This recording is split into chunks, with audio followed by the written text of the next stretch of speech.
One day, God looked away, just for a second, and in that time, the HOA was invented.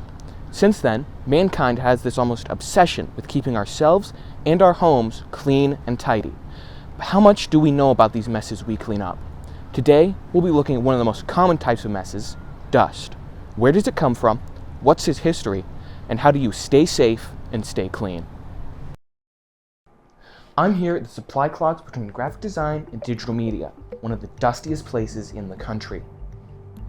Dust has always been one of the most consistent nuisances you might have to deal with, simply because it's always there. Your standard household dust comes in the form of a gray powder made of something. Nobody's quite sure, nor do we know who first invented dust, almost as though they've been wiped from history. It's likely their findings were deemed too dangerous by the less open-minded societies of the past, and they were killed. What we do know is that it appears in stuff that's been left to sit for a while, and it's really annoying to clean, because you can never get all of it in one wipe, and sometimes there's just that little bit that won't come off, and if you were already cleaning the shelf or whatever it's on, you might accidentally use a wet rag and it starts clumping up. All around unpleasant experience. 1874 was a big year for America's war on dust, with the Hogue Duster Company being founded in Iowa, as well as Beatrice Eleonora filing her patent for a feather duster in Wisconsin. That same year, Charles Ross was kidnapped at the age of 4 years old and held for a ransom of $20,000, the first kidnapping for ransom to occur in the US. A year later, the Chicago Feather Duster Company would be founded. The purpose of the feather duster was to make it easier to dust in hard-to-reach places, but they took a hint in popularity when people remembered that's why they have kids. Although household dust would maintain its undesirable status, in 1934 its close relative glitter would find commercial success, being found in toys, clothes, and even being sold by itself. Eventually, companies realized kids love eating glitter, and seeing an untapped market, they started putting in stuff like toothpaste or making stuff like edible glitter, made by taking normal glitter and putting a different label on it. That's good.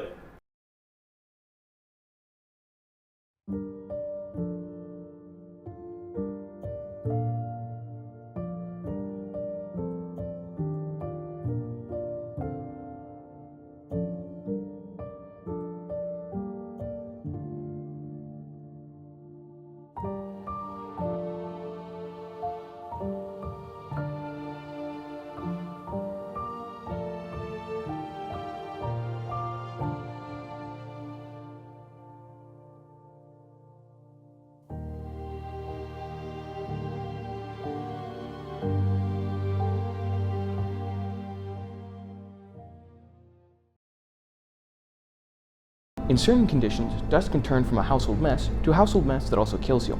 As it gets into your electronics, it can block the ventilation, prevent cooling, and eventually turn into a house fire, which is a pretty big bummer.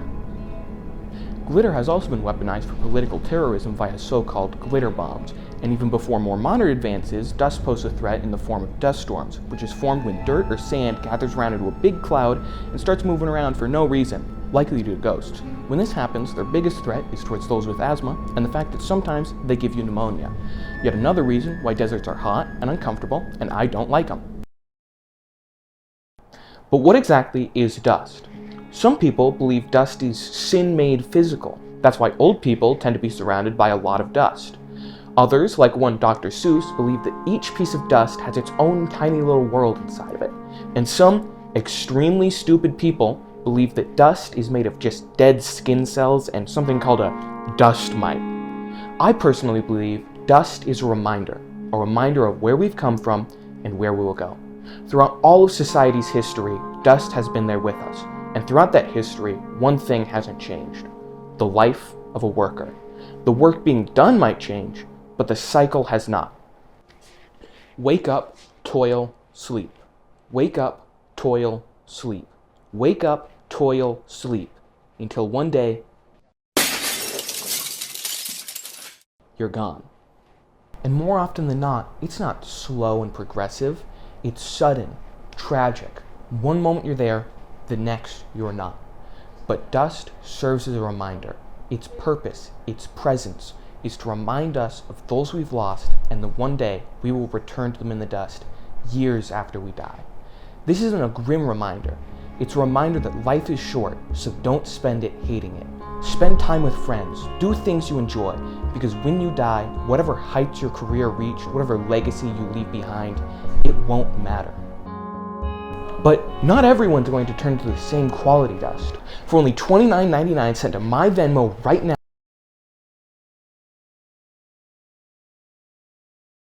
Despite the many mysteries of dust, there's one thing we know for sure. It's dirty. And if it's in your home, anywhere, that's really embarrassing. Do better.